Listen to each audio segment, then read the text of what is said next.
They were all juice bars. Now, one disco, it was in the San Fernando Valley.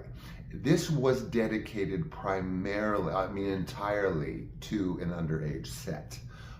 So there was like 13, 14, 12, 15-year-olds running all around all over the place. Full juice bar. I mean, you could tell it was intended to be like a juice bar. You know, no shelves and God forbid liquor. And so to me, this was a very innocent place. I went there twice. Once with two girlfriends in 7th grade and once with an older best friend of mine that was still 16, so, you know, but she was like chaperoning. I find out later on, after my rendezvous, I remember when Cher's Take Me Home came on the dance floor, and I grabbed Leslie Perlman and Liz Speed. I'm sorry, girls. And we just discoed out, right? But I find out years later that it was kind of like a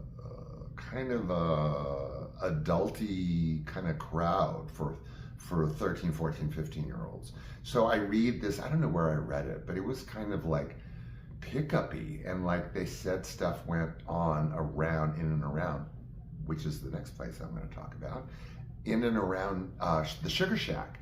But the Sugar Shack was like next to a pizza parlor and like a hairdresser. It was a tiny little, it looked like a small, tiny little restaurant, but you go in and it's this miniature discotheque. A lot of industry kids went there. Moosey and a few others that I recognize would be there. Or of course, you know, are you going there? Whatever. So the Sugar Shack was like a mini, the Odyssey. That's right, kids. The Odyssey, the infamous Odyssey disco. Now, this place was a menace to society. It is notorious. If you know anything about LA in, you know, well, late 70s and early 80s, definitely. I mean, it was, you know, it was late 70s, but it was definitely like by, you know, 82, it was still cracking. New wave and whatever. So this place was so notorious it got shut down because the neighbors were up in arms because all around this underage disco was liquor bottles and condoms and paraphernalia, and it was loud, you know, and it was late night. It's like a whatever, I guess no curfew, and it was a breeze to get in. So notorious. But I only went there once, and I went with my rebel rousers. I'm now already 14-ishy, and that was the year, right? We all know that was the year. But by then, I had heard the Pretenders' first album, and I was like full tilt naughty boy. And another hardcore little friend of mine, April, let's call her, and I, and her boyfriend and a couple other people went to Odyssey after not being a disco boy anymore. But I was like beyond the Pretenders at this point. So April, her boyfriend, myself, and I think one other person went to the Odyssey, but we were not disco people. I had long since jumped the disco boat, and I was not that. I was a little hardcore badass, or thought I was a badass, a little bit of a badass. So we go in, we get in, it's like a no-brainer.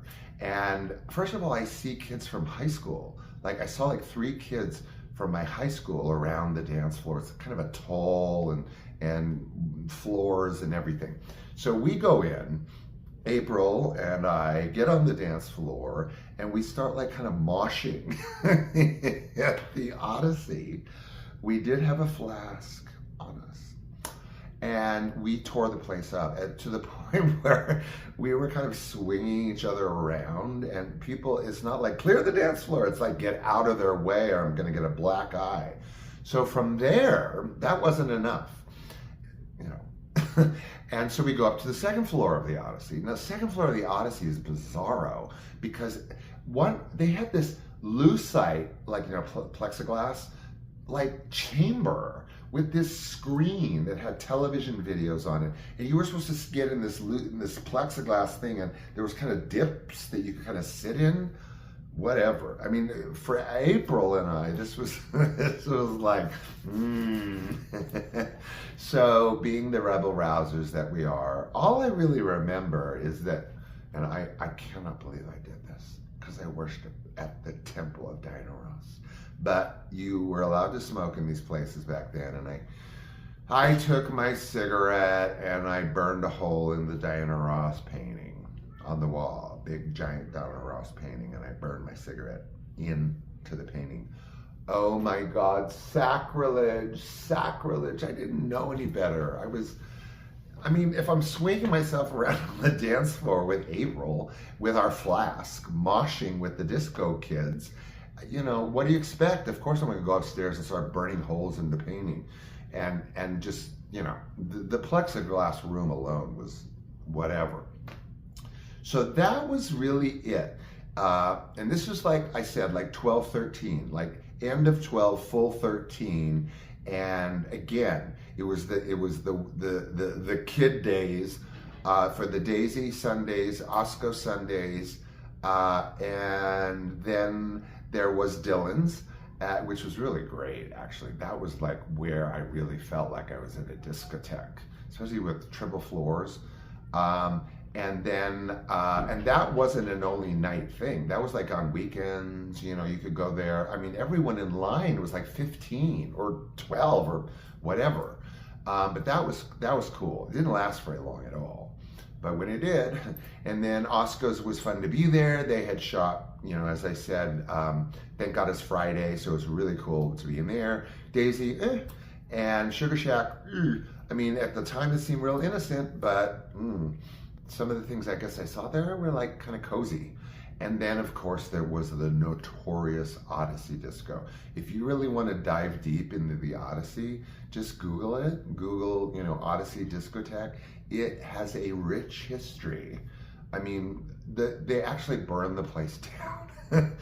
The rumor has it that the owner was under such pressure to just shut down this place because of all the D's and the S's and all the stuff is going around, not to mention the neighbors.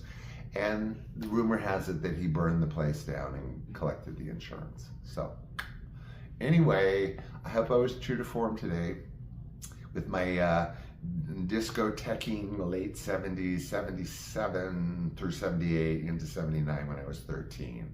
And then I'm gonna show you a picture tomorrow of me when I was just tumbling out of disco, because I still was like vaguely disco boy, but I took a pill out of a pill box and I made it into a pin. I glued a pin to it and I would wear pill capsules on my lapel.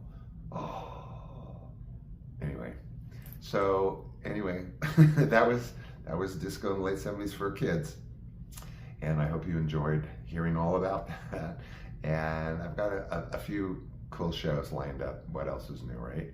And so until then, I love you. And I can't say I miss you because I'm with you guys all the time. I wish I could meet everybody. Anyway, good luck with that one, Sean. Okay, I'll see you tomorrow. A few clips, previews, whatever. Take care.